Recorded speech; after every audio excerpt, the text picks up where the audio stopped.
This story takes us to a high school in Chicago, an ordinary school with one extraordinary legend, a legend born inside the walls of a girl's bathroom on the 3rd floor. A place where silence was broken not by chatter or laughter, but by whispers no one could explain. The school day had just ended. The sound of footsteps faded down the halls, lockers slammed shut, laughter drifted away. But inside the girl's bathroom on the 3rd floor, silence settled like a heavy fog. For years, students claimed they heard voices there, whispers echoing from the last stall, voices that didn't belong to anyone inside. 3 girls walked in together. Their voices filled the room with chatter, trying to cover the unease they felt. One of them, Rachel, stopped mid-sentence. She frowned. She had heard it again. A voice, soft, almost familiar. It called her name. Rachel. She froze, staring toward the locked stall at the end of the row. Her friends noticed her silence. "What is it?" one whispered. Rachel raised her finger to her lips. The room grew colder. The voice came again, closer this time. "Rachel, come in here." Her friends backed toward the door, but Rachel couldn't move. Her heart pounded in her chest as if trying to break free. The voice seemed to slither through the pipes under the door, slithering around her legs, coiling around her ankles like icy fingers. What did it want? Who was it? Fear pulsed through her veins, making her entire body feel like ice. Finally, she blinked, shaking off her trance. She took a deep breath, trying to steady herself. She had to do something, anything. Sitting there frozen would only make things worse. Gathering her courage, Rachel stepped forward. Her footsteps echoed on the tile floor. She stopped in front of the locked stall. Her voice trembled as she asked, "Who's there?" There was a moment of silence, thick and heavy, punctuated only by the relentless drip of a leaky faucet somewhere in the shadows. The silence stretched on, amplifying the pounding of Rachel's heart. Just when she thought the stall might be empty, a response came. But it wasn't what she expected. It was a giggle, not a child's giggle, not a teenager's nervous giggle. It was something in between, eerie and unsettling, like dead leaves crunching underfoot on a cold autumn night. The sound seemed to reverberate from the very core of the building itself. Suddenly, the stall door rattled, not violently, just enough to make Rachel's blood run cold. The door was locked. She could see the outline of the lock on the other side, so whoever or whatever was in there was trapped just like her. Her hands trembled as she reached for the handle. Slowly, she pushed the door open. Inside, nothing. The stall was completely empty. No one. The air inside the stall was stagnant, heavy with the scent of mildew and something else, something faintly sweet like decaying flowers. Her friends gasped.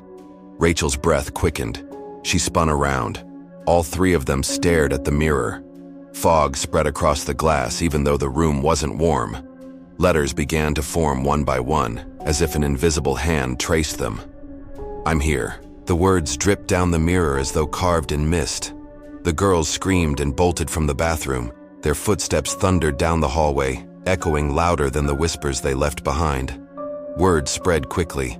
Students whispered about the bathroom spirit. Some laughed it off, but others avoided that bathroom completely. Yet Rachel couldn't let it go. The voice had known her name. It wasn't random. It had chosen her. She couldn't understand why.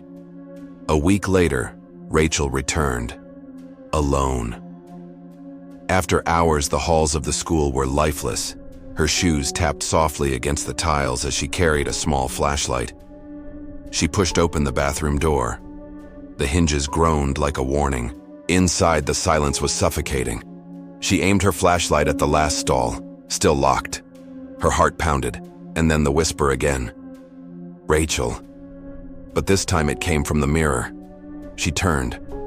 The mirror was covered in mist again. More words appeared, slowly forming. "I remember you." Rachel's breath caught in her throat. Her hand shook as she wiped the glass. A face flashed in the reflection, pale, hollow eyes staring right at her. She screamed and stumbled back. The stall door creaked open on its own. From the darkness inside came the sound of breathing, shallow, uneven. "Why did you leave me?" The voice whispered. Rachel backed toward the door, but it slammed shut behind her with a deafening bang. The lights flickered. Her flashlight rolled across the floor. In the mirror, her reflection was no longer hers. It was the girl from the stall. Pale skin, black hair hanging over her face, lips curled into a smile that wasn't human. Rachel pressed against the wall, trembling. The whisper grew louder, filling every corner of the bathroom. "Stay with me."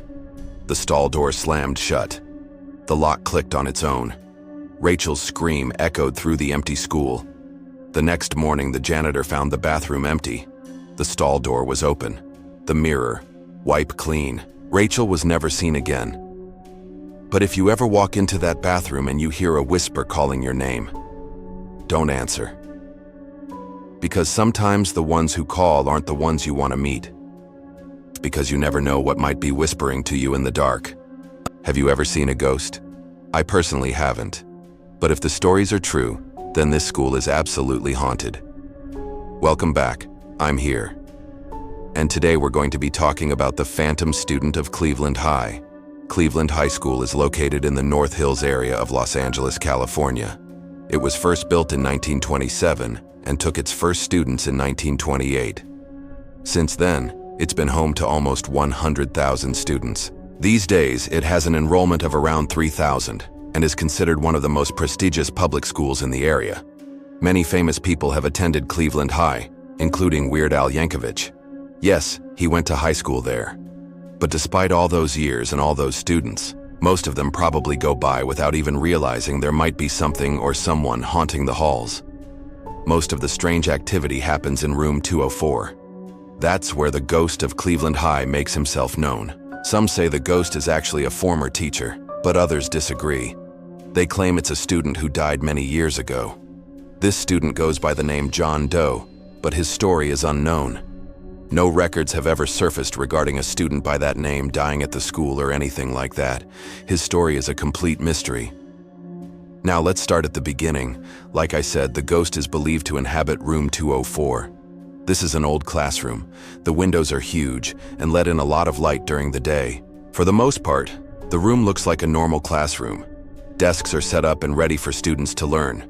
There's a projector on the wall and posters hang on the walls to help students learn.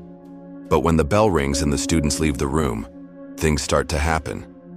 First off, the door will often be found wide open. Sometimes it's slightly open, but other times it's wide open.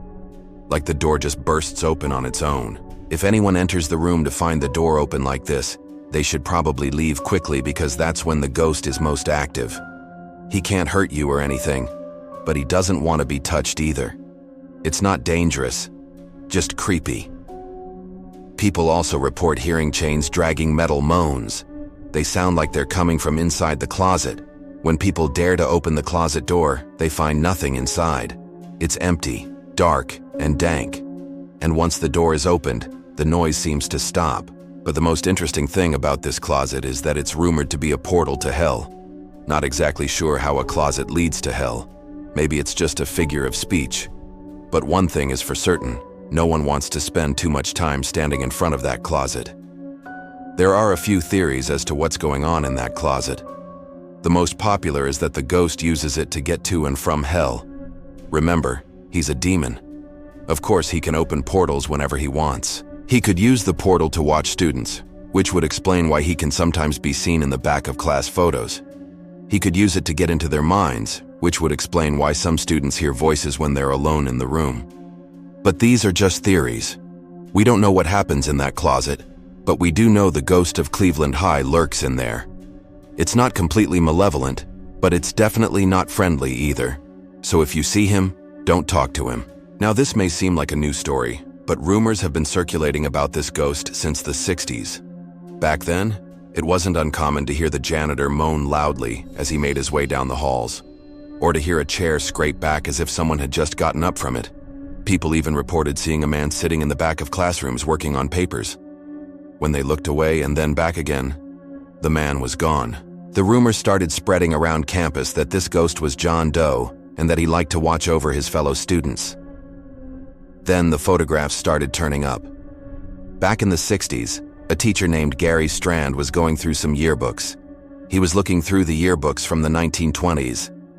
As he was flipping through the pages, he noticed something shocking. In almost every photo of the graduating classes were all the students and faculty, but in the back row of each picture was a boy he didn't recognize. He talked to his colleagues to see if they knew who the boy was. None of them did. He was a complete mystery.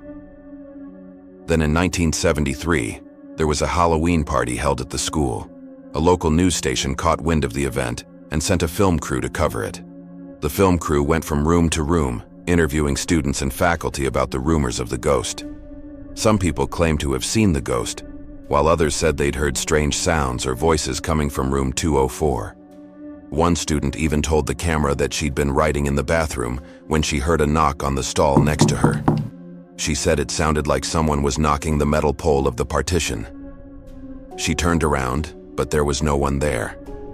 She then started to cry and ran out of the bathroom.